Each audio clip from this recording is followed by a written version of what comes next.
નમસ્કાર મિત્રો, સ્વાગત છે આપની યુટ્યુબ ચેનલ ગુજરાત વેધર ફોરકાસ્ટની અંદર। હવે મિત્રો આપણે વાત કરીશું કે આપણા જે પંચાંગ અનુસાર જે વરસાદના નક્ષત્ર આવી ગયેલા છે। 2026 નું ચોમાસું નજીક છે એટલે આપણા વરસાદી નક્ષત્ર પણ આવી ગયા છે।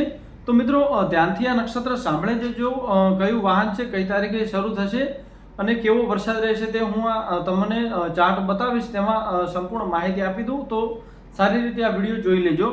તો મિત્રો પહેલું જે આપણું નક્ષત્ર છે જે મૃગશીર્ષ, આ મૃગશીર્ષ નક્ષત્ર શરૂ થશે 8/6/2026 નું અને તેનું જે વાહન છે જે દેડકો છે, એટલે કે આપણું જે શરૂઆતી જે પહેલું નક્ષત્ર છે તેનું વાહન દેડકો છે અને સારો વરસાદ જોવા મળે છે। ગુજરાતના તમામ વિસ્તારોમાં સારો એવો વરસાદ જોવા મળે છે।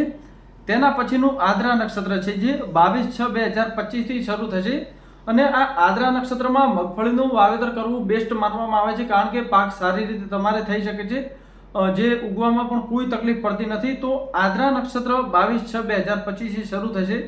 તેનું વાહન ગધેડો છે અને વરસાદી વાતાવરણ રહે, એટલે કે ઝાપટા સ્વરૂપે જો છૂટો છવાયો વરસાદ જોવા મળે, વરસાદી વાતાવરણ એટલે વાદળોથી ઘેરાયેલું હવામાન રહે, તે મગફળીના પાક માટે બહુ અનુકૂળ હોય છે। તેથી જ જે આદ્રામાં જે મગફળીનું વાવેતર કરે તે સૌથી સારું ગણવામાં આવે છે। તેના પછીનું જે નક્ષત્ર છે જે પુનર્વસુ નક્ષત્ર 6/7/2026 થી શરૂ થશે અને તેનું જે વાહન છે જે ઘોડો છે, ઘોડો એટલે કે સારો એવો વરસાદ જોવા મળશે।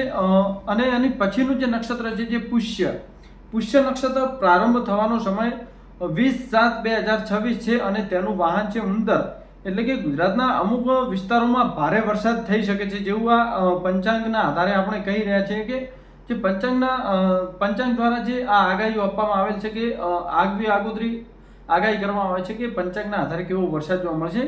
તેના પછીનું જે નક્ષત્ર છે જે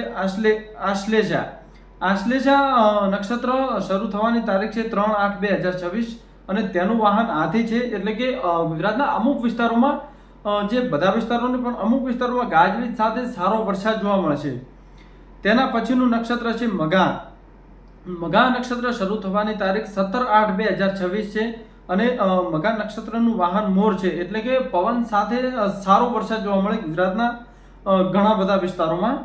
એની પછી જે પૂર્વ ફાલ્ગુની નક્ષત્ર શરૂ થવાની તારીખ 30/8/2026 છે અને તેનું વાહન છે ગધેડો, એટલે અમુક જગ્યાએ ગુજરાતના અતિવૃષ્ટિ વરસાદ વરસી શકે છે અમુક ભાગોમાં, કારણ કે પૂર્વ ફાલ્ગુની નક્ષત્ર એવી રીતનું છે કે તેનું વાહન ગધેડો છે અને અતિવૃષ્ટિ થઈ શકે તેવી પણ સંભાવના આ નક્ષત્રના આધારે છે।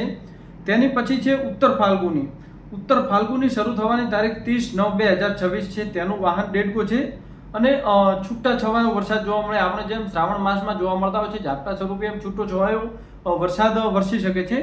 તેની પછીનું નક્ષત્ર છે હસ્ત નક્ષત્ર 27/9/2026 થી શરૂ થશે અને તેનું વાહન ઉંદર છે, એટલે કે ગુજરાતના તમામ વિસ્તારોમાં સારો એવો વરસાદ જોવા મળે, કોઈ પણ વિસ્તાર બાકી નહીં રહે। હસ્ત નક્ષત્રમાં સારો એવો વરસાદ આપણને જોવા મળશે। તેની પછીનું નક્ષત્ર છે ચિત્રા। હવે ચિત્રા નક્ષત્ર શરૂ થવાની તારીખ 10/10/2026 છે અને આનું વાહન હાથી છે, એટલે અમુક જગ્યાએ ગુજરાતમાં સારો વરસાદ જોવા મળે। આમ તો જે સર્વત્ર ગુજરાતમાં સારો વરસાદ જોવા મળશે, પણ આ ચિત્રા નક્ષત્રના આધારે પણ જે વાહન હાથી છે તેથી સારો વરસાદ આપણા ગુજરાતમાં જોવા મળે। અને લાસ્ટ આપણું છેલ્લું નક્ષત્ર છે સ્વાતિ નક્ષત્ર 24/10/2026 શરૂ થશે અને તેનું વાહન છે દેડકો, એટલે જે અમુક જગ્યાએ એવો ભારે વરસાદ થઈ શકે છે ગુજરાતના અમુક વિસ્તારોમાં, બીજા જે હળવોથી મધ્યમ વરસાદ જોવા મળશે, પણ આ જે સ્વાતિ નક્ષત્રના અનુમાનના લઈને આપણે કહીએ કે 24/10 થી જે શરૂ થશે તેમાં વાહન તો દેડકો છે, તેના કારણે ભારે માવઠું થઈ શકે છે। પણ જે લાસ્ટમાં જે આપણે જે ભાદરવામાં જેમ ગરમી પડે અને ઝાપટું આવતું હોય છે, જે ભારે માવઠું જોવા મળતું હોય છે, તેવી રીતનું આ જે માવઠું જોવા મળે છે। તો મિત્રો આ હતા આપણા જે 2026ના જે આપણા નક્ષત્ર, જે ચોમાસાના નક્ષત્ર તમે સારી રીતે સાંભળી લીધા હશે। વિડીયો પસંદ આવે તો લાઈક, શેર અને સબસ્ક્રાઇબ કરવાનું ભૂલશો નહીં। ધન્યવાદ।